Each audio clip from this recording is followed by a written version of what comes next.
Денеска во студиото ќе имаме чест да поздравиме една значајна личност во светот на дизајнот и на иновациите, се разбира наш македонец, професор доктор Ѓоко Муратовски, меѓународно признат експерт кој соработува со врвни универзитети и компании, како и со влади ширум светот, има богато портфолио со проекти, покрај тоа и генерален директор за иновации во италијанска консултантска куќа која дизајнира автомобили како за Lamborghini, Ferrari, Alfa и така натаму и така натаму. Во моментов професорот престојува во регионот и Македонија, каде што е поканет на повеќе универзитети да одржи гостински предавања, па поради тоа честа е наша што утрово ќе го имаме и во Македонија наутро.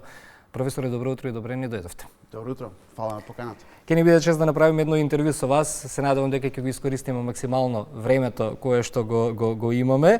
Работите со некои од најпрестижните институции и компании во светот. Што е тоа што според вас ги прави најуспешните организации и навистина иновативни? Ајде така да ја започнем темата денеска.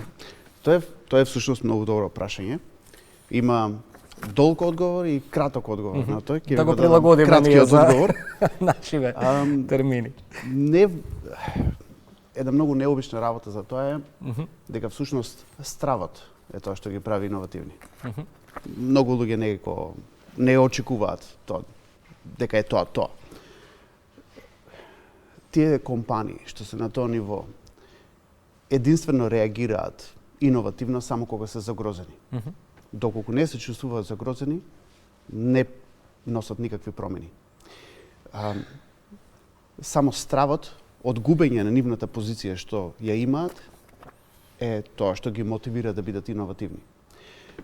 Пазарната економија. И тоа е таква една интересна работа. Дизајнот често го перцепираме како естетика, но вие зборувате за него како стратешки ресурс. Како се менува улогата на дизајнот во корпоративниот и јавниот сектор денес? Значи има многу повеќе сега форми на дизајн и области на дизајн и дизајн дисциплини неголи што тоа беше во минатото.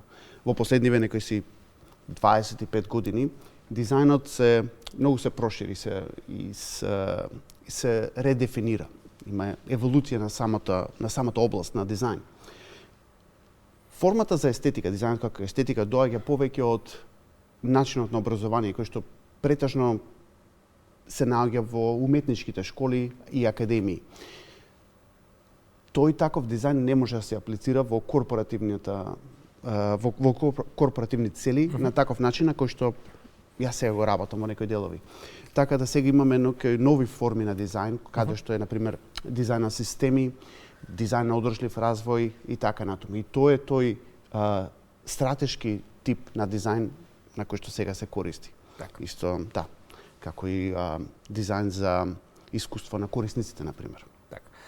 Споменав и во најавата, имате соработувано со големи компании како Lamborghini и Ferrari. Што е најголемиот предизвик кога се работи за дизајн во премиум индустријата, каде што очекувањата се огромни? Тоа е сега еден интересен парадокс.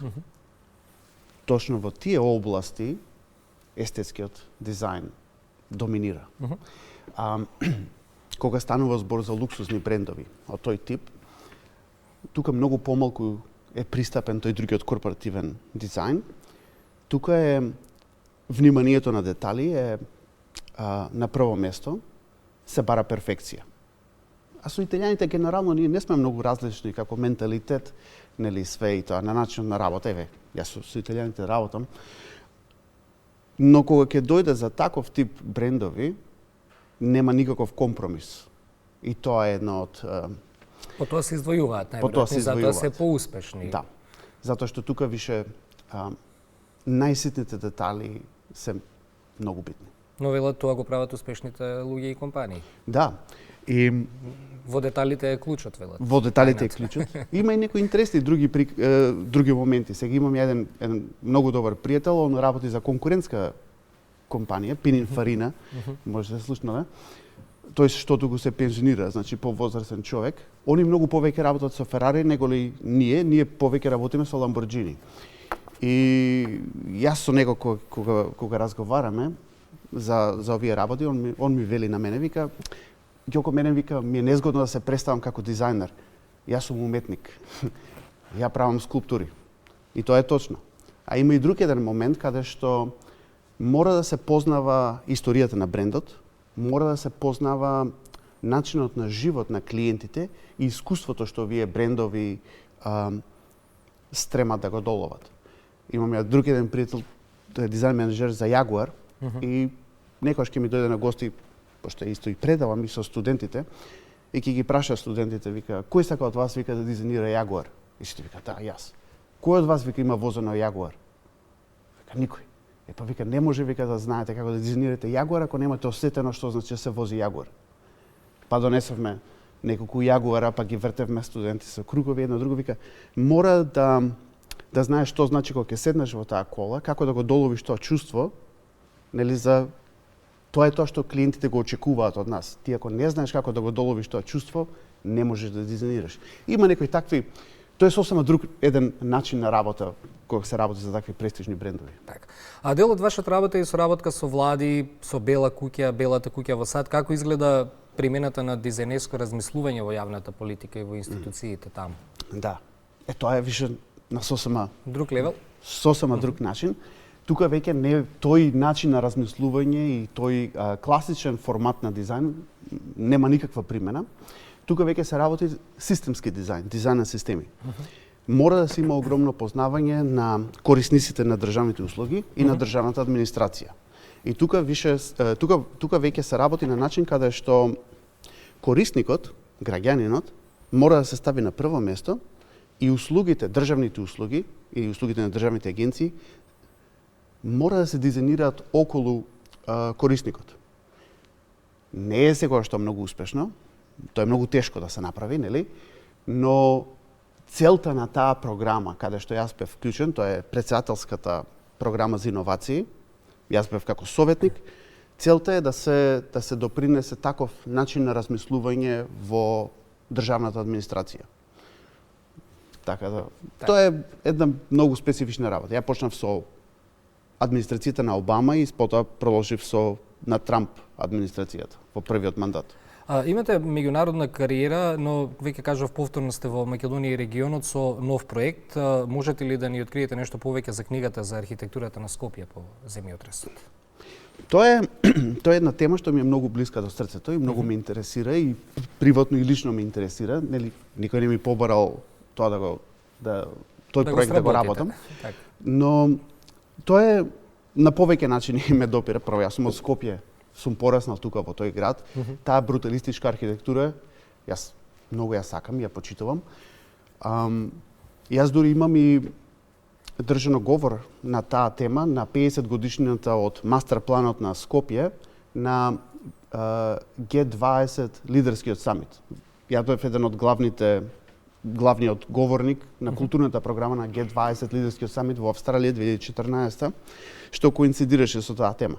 Така да доста добро ја познавам. Меѓу другото и семејно сум поврзан со тој проект. Еден од моите чичковци беше генерален директор кој што ја има водено реконструкцијата на Скопје, потоа беше 2 термина председател на градот на Скопје кога се водени сите тие капитални проекти. Друг еден чичков мој е еден од главните архитекти што ги има проектирано едни од капиталните згради како Музеј на Македонија, Дом што во Тафталиџе, што многу го знаат од таа бруталистичка архитектура. Дедо ми ги има водено големи институции тука во тоа време, Скопски саем и други такви предпријатија. Моето семејство, фамилија го има градено овој град и јас тоа така го доживувам како доста личен проект. А Скопје е една неверојатна приказка што и ние не ја познаваме многу. Значи во светски рамки тоа е еден многу битен проект. Значи тоа е еден многу важен проект за Обединетите нации во тој период, затоа што се случува неполна година по кубанската криза, нуклеарна криза. Обединетите нации тогаш го гледаат Скопје како еден момент да направат светски ресет за да може да се разговара за мир во светот. И Скопје ја има таа функција во тој период. Тоа е една интересна форма на дипломатија што не поврзува со останатиот дел во светот. И недоволно ја имам искористено како адут во државава. Така да јас, како еден личен проект, јас сакам пак во самата книга? Сега тоа сакам да направам една нова книга, више имам договорено со издавачка куќа од Англија и од Америка, со кој што соработам. Ја имам многу книги напишано и еве ги веќе се заинтересирани. Ова е голема издавачка куќа која е заинтересирана да го промовира. Тоа Таа е приказка. нешто што ни го донесовте од вашите последни изданија? Не, ова е всушност една друга книга. Добре. Ова е всушност мојата книга по која што најмногу ме познаваат. Се вика Истражување за дизајнери.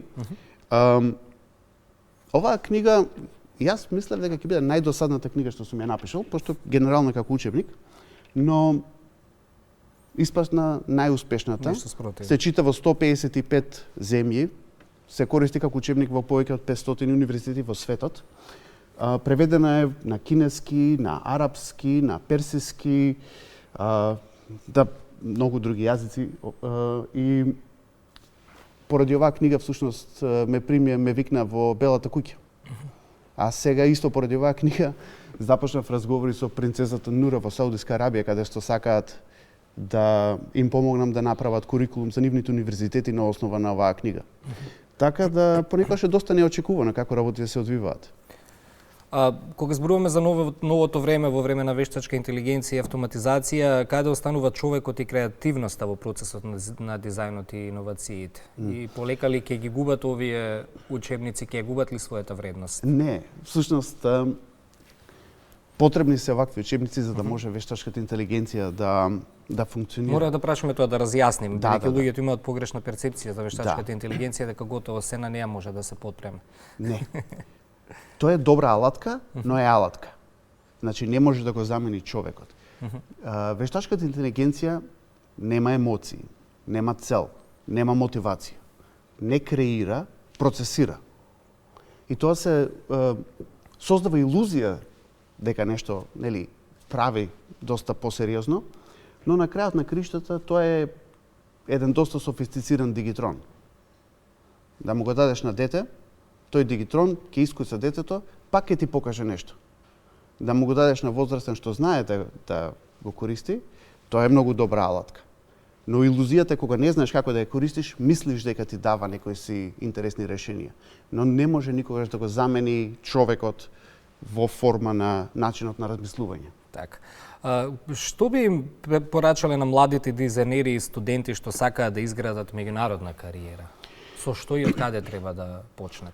Па еве, јас сум тука, јас сум почнал од Скопје, јас сум учел тука во уметничко. Затоа и ве прашувам. Најверојатно не само упорноста, туку најверојатно и добрата организација, вербата, сите елементи треба да се доброто планирање. Да, често пати ме прашуваат ова прашање на различни места во светот. Јас секогаш велам, прво мора да се почне од дома. Еве, сега бев во Индија, бев на Хималаите баш пред 3 недели на еден универзитет таму. И тие ме прашуваат, специјално предавање им држев, они ми побара, како да се биде глобален дизајнер. Демек, како вика, ние од тука можеме сега да функционираме секаде во светот. Епа јас им викам, мора прво да почне да си ги решавате домашните проблеми, пред да почне да ги решавате проблемите на останатиот дел од светот. И ова е доста интересна работа. Ако збориш со американците ќе ти речат, ние сакаме да работиме на проекти во Африка, едно друго. Ако ги прашаш африканците, со кои што исто работам, они секогаш ме прашуваат како да работиме на проекти во Америка. Никој не гледа како да почне да си ги решава проблемите дома. А всушност тоа е најинтересното. Така.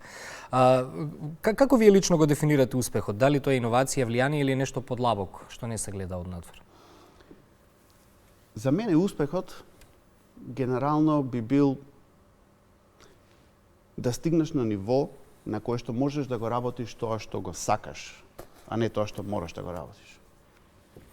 И кога зборуваме за иднината, што мислите кои се следните големи промени што ќе ја трансформираат професијата на дизајнери во следнава деценија? Има ли веќе некои прогнози? Има. Еден од најголемите трендови, не е најголем тренд, него сега допрва што би доаѓал, што би бил доста голем тренд, да кажеме, во областа на дизајнот, е дизајнот на владени политики. Тоа е област во која што јас имам работено и работам се уште, и нема многу луѓе во светот кои што работат дизајн на тоа ниво. Јас имам водено и големи државни проекти во Австралија. Јас сум и во Европската комисија, сега работам на државна политика за Европската унија за индустрија 5.0. Имам работени со многу други влади во светот. Тоа е што ќе биде допроведен нов чекор во област на дизајнот и се разбира вештачката интелигенција исто го редефинира начинот на како се работи во дизајнот. Доаѓате често во Македонија?